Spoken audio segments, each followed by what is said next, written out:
response to our material about why only rich people are going to exist in politics for minorities was just to call it silly. If that's not uncharitable, I genuinely don't know what is. So what am I going to do in my speech today? First of all, I'm going to look at their path to victory, which was just their principle. Then I'm going to look on the economics clash, but no, it's not really a clash because they didn't have any positive material here. What have they tried to prove in the principle? Basically that it's like you don't want dirty money, money is never going to be enough, relational justice, etc., etc. The way I'm gonna break this down is first of all showing you what they didn't prove. One, why isn't it just rich people? I think we gave you good mechanisms as to why it's probably just gonna be rich minorities who are in politically powerful positions to receive more political power, just because if you're working 2 jobs and a double shift, you probably don't have time to go into politics, you probably didn't have enough time to get a good enough education, to get into university, to get a degree, to get into politics. There are a lot of structural reasons in which you can't know. A lot of those could be solved if you had more money and you had more time. But they also don't explicitly explain to you then why there isn't a change in socioeconomic status, because we gave you good reasons as to why this compounds, and their only response is to say that racism still exists and therefore you'll never be able to compound even if you get a lot of money. But I think we flip this. I think we probably say there's more racism on their side of the house just by the fact of when somebody hears you're giving more political power, note that political powers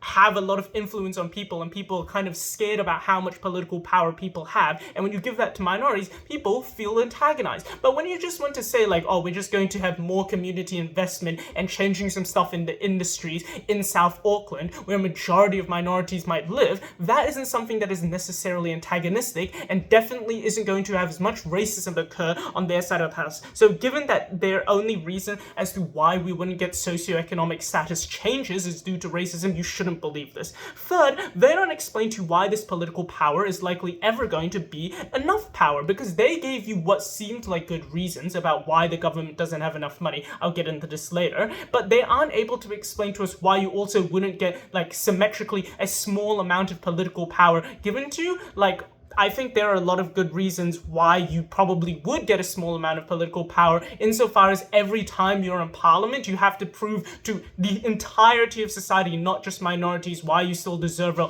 why referendums should still be in your favor. This is incredibly, thin ice that you're kind of walking on. It's very hard for you to prove any actual benefits. Fourth, then, why is money not a principal reparation? We give you good reasons on this as well, as to say, like, you had money stolen from you, you had land which was stolen from you, which translates to money. So why isn't it also principally right for you to give them back the money?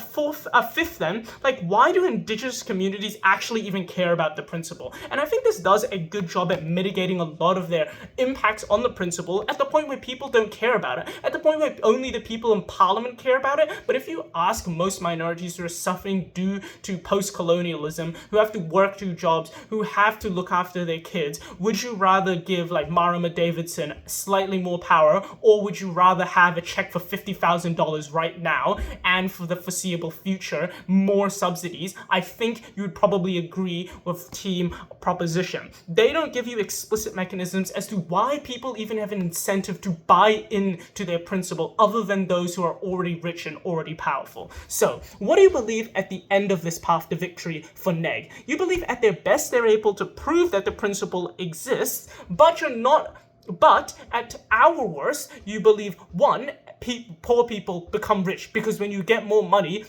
for like a long-term amount of time, there's a steady flow of money. When you have more structural investment in your community, you're likely to be richer, you're likely to be in a higher socioeconomic status. Second, that you believe that people won't feel actually that bad about money and that like about receiving this money because it helps them a significant amount. They don't explain to you why a poor person doesn't like money that's symmetric for every single poor person, and why that won't make them completely forget about like all of the principal stuff. Third, that communities are rebuilt. You get more education. You get more grassroots politics that comes in. You get more political capital. So even if they think political capital is important in the long run, we get that as well. Fourth, we probably get autonomy as well. This also mitigates on their principle, because you have an autonomy investment. You get money, which gives you the autonomy to do more things. That is almost the same as political capital. It is your ability to do something in a society. Then, if you really want to weigh on this principle, why is the principle principle worth an equivalent to infinite money? Because they explain to you money isn't good enough because it's never enough money. But why isn't political power ever enough power? You're obviously never going to give them enough political power where all the tribes become the kings. That isn't going to occur. So they're not explaining to you why like the same metric has to occur for their side of the house. I think at the end of the day, you shouldn't even buy their principle because we gave you ways of mitigating this, like the backlash that you get from racism, like the fact that you don't actually have a lot of autonomy, like the fact that people